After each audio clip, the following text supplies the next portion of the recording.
Before I tell you any of the rules of Walrus Chasing, I just want to say I don't have anything against religion or religious people. There are 2 rules to Walrus Chasing. There's Rule 0 and there's Rule 0.5.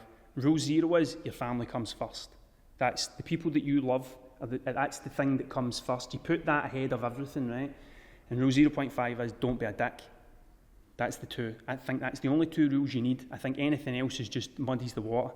I was raised Catholic, I was baptised, reconciled, communioned, confirmed, went to chapel most Sundays, but I am not a Catholic. The same way that sticking your head in an oven does not make you a biscuit. I don't think I have a problem with God, but I definitely have a problem with some of the people who think they have exclusive rights to talk to God. If there is a God, I am totally open to hearing from it, but I want to hear it from the source.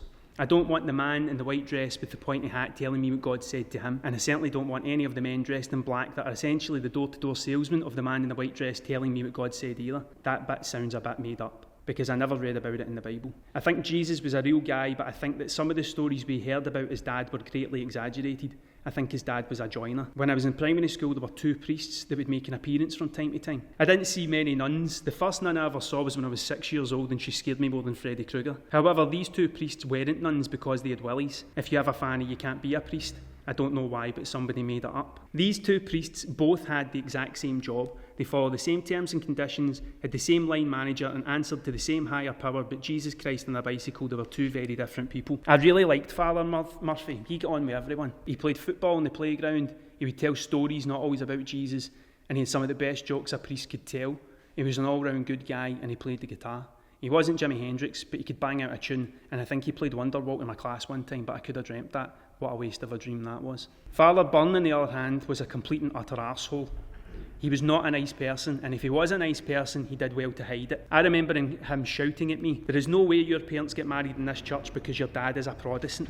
I'd seen pictures in my house of my mum and dad obviously dressed for their wedding standing outside the chapel, but Father Byrne said this was some sort of conspiracy. Like my mum risked her dress and my dad risked his bossack to climb over the chapel spiky gate to steal a photo. Then they managed to convince the entire congregation to do the same. I'd seen the photos. I'd never seen my dad in church on a Sunday unless I was in a robe of some sort. But who knows? Father Byrne shouted at me in the chapel because my dad's a Protestant. He was the priest at my parish and I hated Sundays. I did like watching him trying to sing, but I hated the whole hour, and I would count down the minutes until I got up to leave. The standing up, the sitting down, the standing up, the sitting down, the kneeling, the collection plate, I hated all of it. I did like shaking hands with people and saying peace be with you. I'd run up and down the pews trying to shake as many hands as I could before the getting told we were all bad bastard sinners started again. I think turning up in a big room, shaking hands with people, wishing them peace and happiness and having a big chat would be a great way to spend an hour on a Sunday. I wasn't a fan of chapel. I don't know any children who were, and I don't think many of the adults enjoyed it either because of the look in their faces. But I did pick up a very valuable skill in chapel.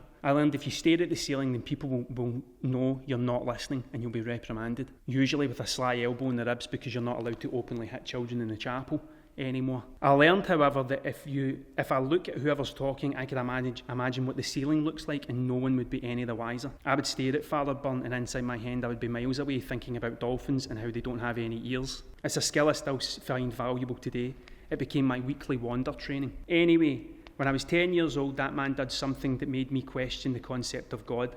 It involved cream eggs. Obviously not the worst thing a priest has ever done, and Father Byrne was not one of those priests, thank Christ. The day before the Easter holidays, Father Byrne made his way around the classes that were doing their confirmation. To this day, I still don't fully understand what confirmation means, but it involved dishing out cream eggs to all the primary sevens. William was the only Protestant boy in our class. In a class of 30, he was the only person who had not been baptised, reconciled, and was not going to be confirmed, but he'd been a part of our class for 7 years. And Father Byrne was our school priest the entire time. He'd known William for 7 years. He knew William since he was 5 years old, and William went cream eggless. He gave every child a cream egg except the 10-year-old Protestant boy, and I remember thinking that Jesus definitely wouldn't have done that, because I believe whatever way you paint it, Jesus was sound. He ran around with lepers, whores and thieves and told everyone to be nice to each other. I knew this because Father Byrne had told me, but he obviously isn't Jesus because Jesus would have gave everyone a cream egg. Through his actions, he was telling me that we are not all the same, and the building that pours the water on your forehead makes a big difference to the child you become and how you are treated by the landlord.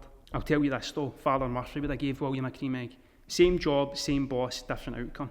I was outraged, I was livid, I was mad, I went straight home and told my mum all about it after I ate my cream egg on the bus. I believed in God for years, but I didn't believe in the Catholic God.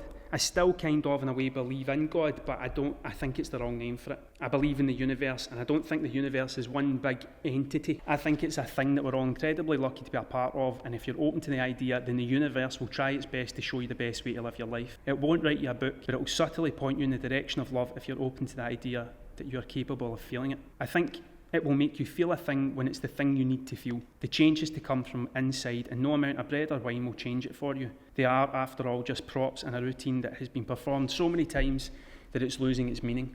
A painting on the wall that's been there so long that nobody knows why it's there, but it's worth a fortune. I believe everything living in the universe is connected in some way, even if it's just a coincidence, even if it's just the staggering unlikeliness that we are all here at the exact same moment in space and time. It produces numbers beyond comprehension. They become so vast that they lose all meaning.